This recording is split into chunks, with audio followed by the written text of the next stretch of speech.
Welcome everyone. I am Dr. Michael Gross. I am the Dean of Education for Nutri University. I am a board certified OBGYN with graduate training in nutrition.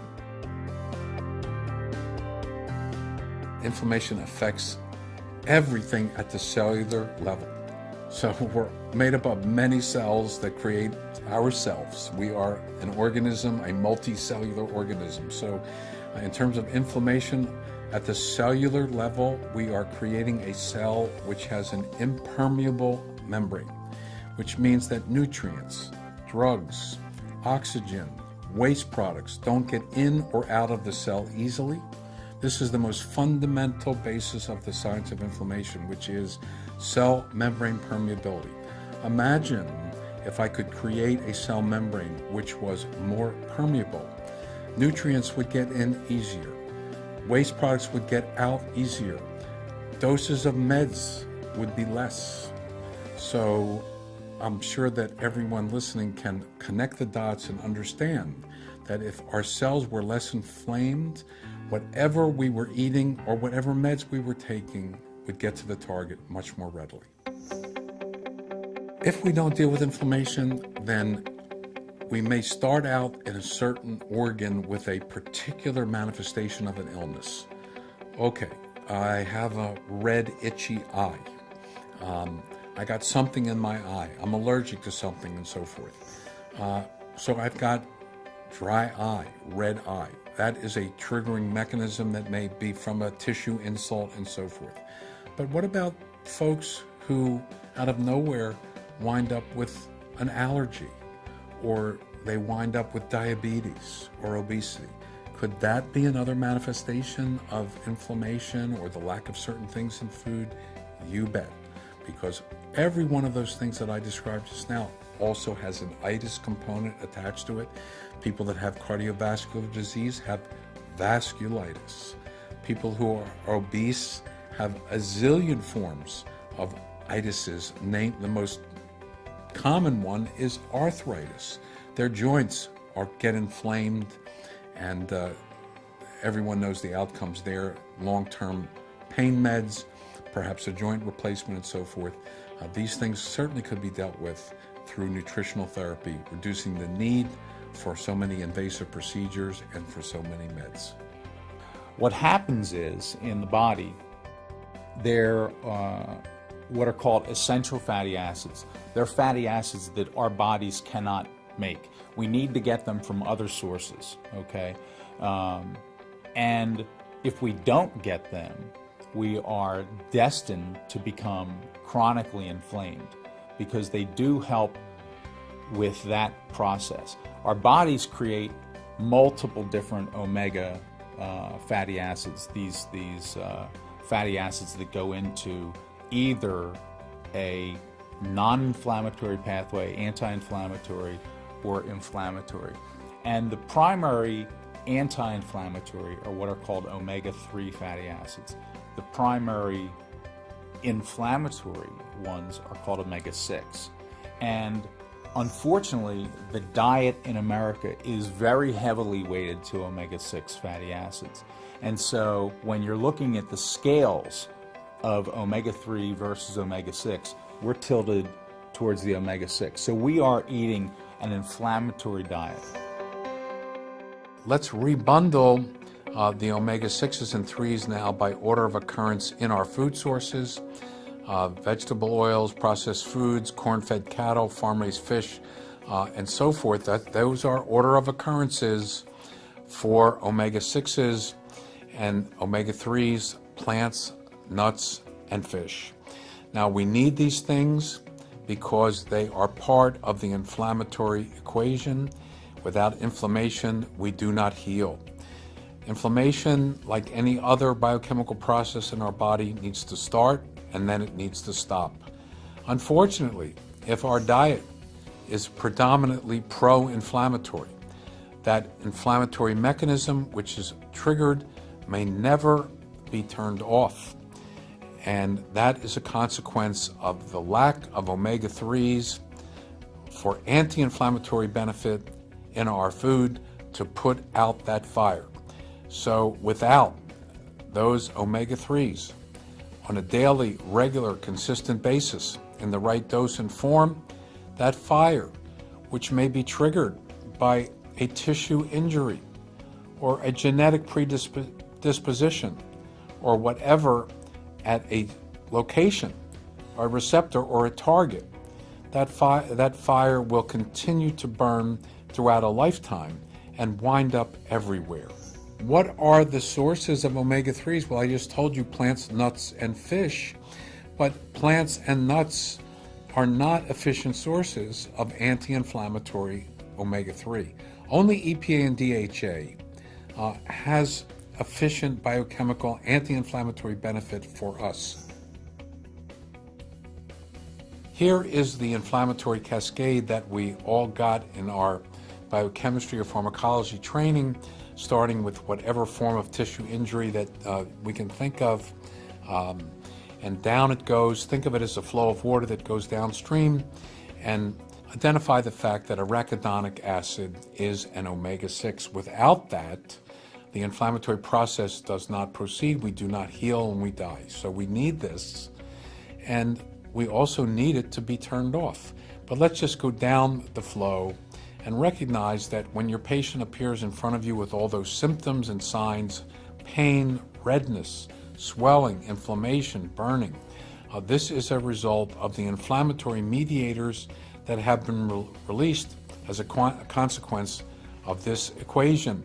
I'm talking about the leukotrienes, the cytokines, the inflammatory prostaglandins, and so forth.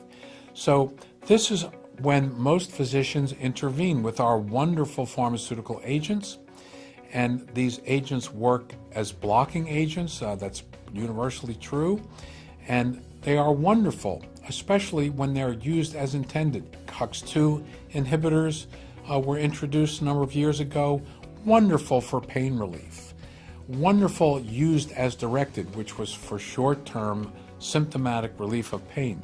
But since our patients are in chronic pain situations, they wound up taking these things over longer time periods continuously.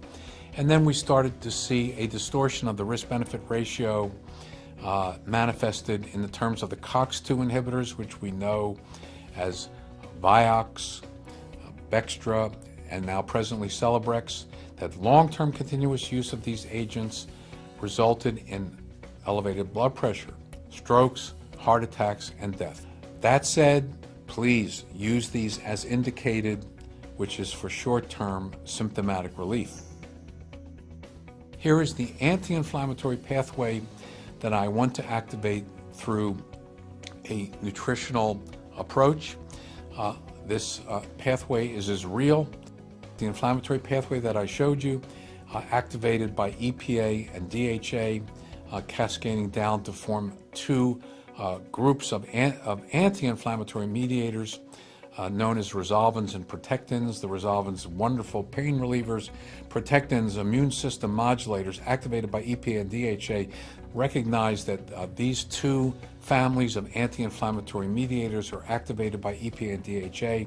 And if our patients had an adequate amount of these anti-inflammatory mediators, we would counterbalance the pro-inflammatory nature of their diet and perhaps impact in a positive way many inflammatory disease states. What your patients need is EPA and DHA in the right dose and form to get a therapeutic anti-inflammatory outcome. There is huge amounts of data showing that flax oil or ALA also has pro-inflammatory potential, but perhaps the most powerful study in this regard appeared in Archives of Ophthalmology in 2008, a large meta-analysis which showed that patients who consumed the proper amount of fish form omega-3, triglyceride form EPA and DHA, had a 38% reduction of both occurrence and progression of age-related macular degeneration. But in that same group of people, in this huge meta-analysis, increasing amounts of flax oil or ALA actually increased their risk of macular degeneration of this type. If we continue to expose our patients to increasing amounts of flax oil or ALA, the enzyme that converts this to linolenic acid, which is still intact, will become operative. So ALA actually has the potential to become linolenic acid and ultimately arachidonic acid, and biochemically pro-inflammatory. You will also see that GLA, I'm talking about borage oil, blackcurrant oil, things that are commonly found in products positioned for anti-inflammatory benefit, is programmed biochemically as an omega-6 precursor to arachidonic acid, which triggers the inflammatory cascade in our bodies. So in cardiovascular disease, we really think about, and we have been taught, that there are just a handful of risk factors for the development of cardiovascular disease. Obesity, diabetes, high blood pressure, high cholesterol. Those four comprise what's called the metabolic syndrome. And the metabolic syndrome is a constellation of those four risk factors that leads to the development of type 2 diabetes, obesity, and all of the problems that are associated with that. Other risk factors that we know about: family history, smoking is part of that standard type of risk factors that we see for cardiovascular disease, when really, quite frankly, there's probably 300 to 400 risk factors that go into the development and progression of coronary disease outside of those traditional mechanisms.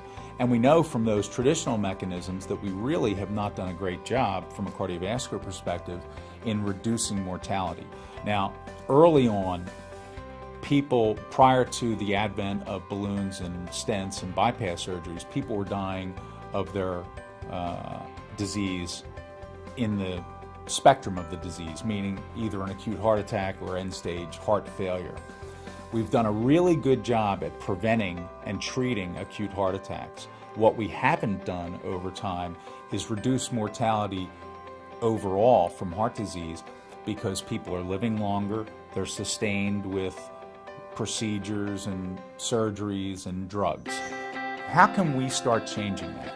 There's three finite responses that the body has to a myriad of insults: inflammation, oxidative stress, and the immune response. Well, inflammation is the trigger for both of the other responses. So how can we, from a nutritional standpoint, affect that inflammatory response that occurs by all of those risk factors? All of those risk factors affect those three finite responses. From a nutrition or a targeted clinical nutrition or functional perspective, my top three anti-inflammatory supplements are omega-3 fatty acids, omega-3 fatty acids, and omega-3 fatty acids. In the Western diet, inflammation may be the biggest problem. In fact, this may be the epidemic of the 21st century. As I said, there is not a disease that we can describe that does not have an inflammatory or itis component.